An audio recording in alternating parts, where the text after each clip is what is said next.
president. So, alam mo yon. So, nandun yung mga friends, di ba? So, dun ko na first na-meet yung sila, si President Bongbong, then the wife. Pero, hindi ko agad na-meet. Kasi, pagdating ko, nawiwiwi na ako. Okay.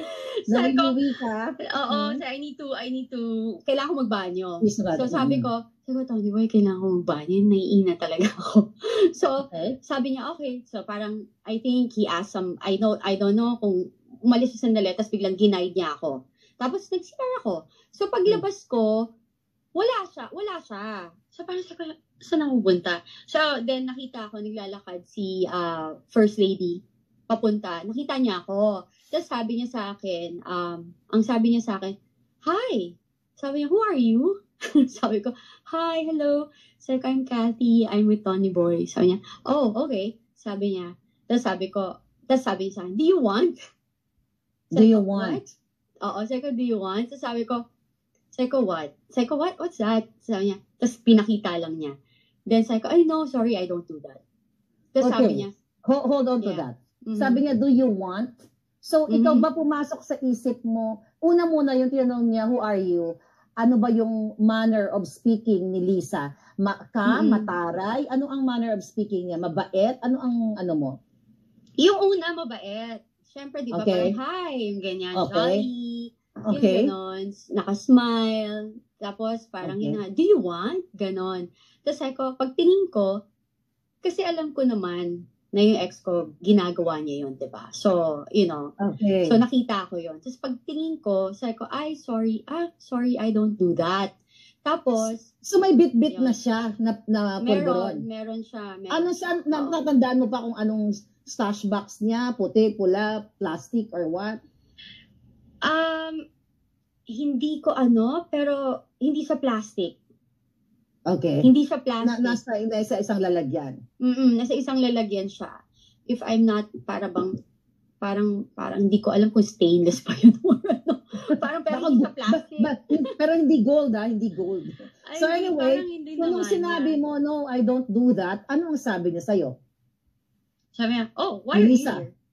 Why are you here? You're not supposed to be here. Sabi ko, okay. Yes, sabi niya. Sabi ko, natakot ako, syempre, di ba? Alam mo yun, parang hindi naman takot, parang na-shock intimidating. ako. Parang na-intimidate ka.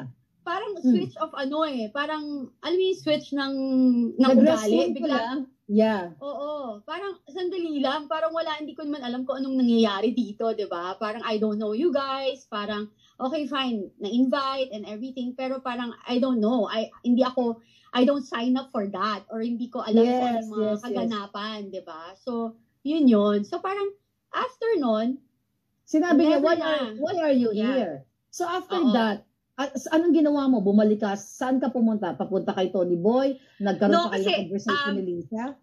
Tapos yung narinig nyo, sakto nun, si Tony Boy is coming. Parang, hi. Sabi niya, Lisa, that's my, that's Kathy, that's my girlfriend. Tapos sinabi niya, wife. Nag-wife pa nga siya. Nag-wife pa siya. Sabi ko, hindi ako wife. Sabi ko gano'n.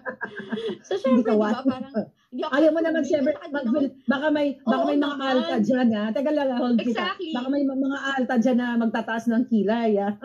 Yeah, hindi naman talaga ako wife, di ba? But he is separated for 16 years before naging kami. Okay. For clarity. Malinaw tayo dyan. Hindi ako mga agaw. Okay. So, bumalik ka na, magkasama na kayo ni Tony Boy.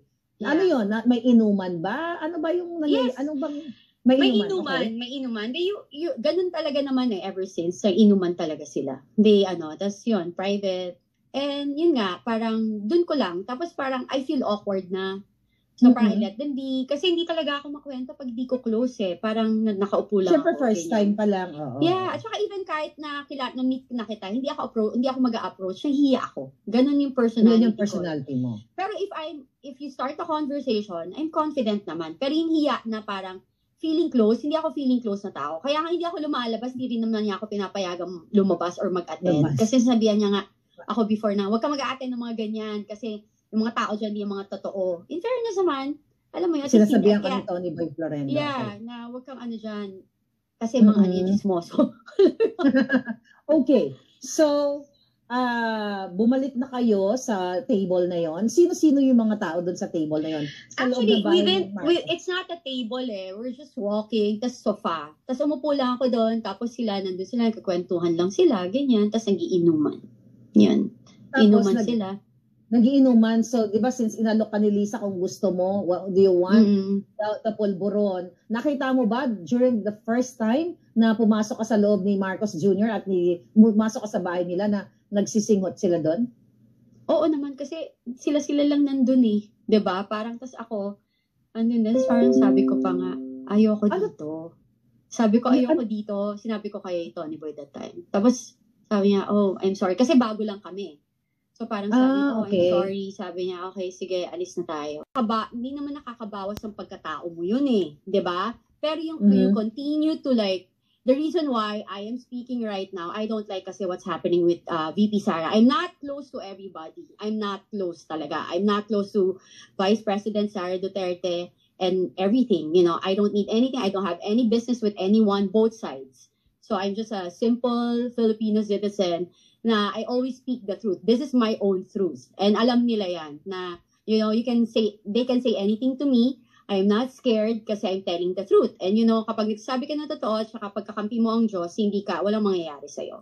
Alam mo yon. So, ako, parang sa akin lang is, yung nakita ko kasi, na sobra na, di ba parang for me, kasi I experienced it nabully rin kasi nila ako, yung grupo nila. So parang, I don't want to say anything, pero yung parang tuloy-tuloy, kakampi mo, before. Wait diba? Lang ha, ikakat muna kita ha, para, okay. Para mas maliwanagan ang taong bayan. Okay. Natatandaan mo ba kung anong taon mo na-meet si Bongbong Marcos at si Lisa? At sino ang nag-introduce sa'yo sa kanila? Oh, yeah, I remember 2012. Yung first 2012. 2012 yon. So in their house, nila ako ni Tony Boy sa bahay nila. Yeah. Sa Forbes Park, sa Nara Street? Yeah, sa bahay nila. Yes. 2012? Alam mo, 2012 okay. 20. Basta 2012, 2013 yan. Pero I think 2012 yan. Napaka-memorable pala ng year 2012 kasi kung napasubaybayan mo yung PIDEA leaks, di ba? Doon sa pre-op and auto-op na na-witness din ni Agent Morales na si Marcos Jr. ay nagpupulburon kasama si Maricel. 2012 yon, March yun. So, natatandaan mo pa ba? Kunyari lang, madam, nasa korte tayo. Natatandaan mo pa ba, Miss Cathy, kung anong buwan ka ipinakilala o dinala ng iyong ex-partner, Tony Boy Florendo, sa Forbes Park sa bahay ni Marcos Jr. at ni Liza? To be honest, hindi. Kasi, hindi ko masyadong matandaan, but I think I can go through with some of my picture way back. Kasi, the good thing about me, hindi ako nagdi-delete. Kaya nga yung reklamo sa akin. May mga pictures ka?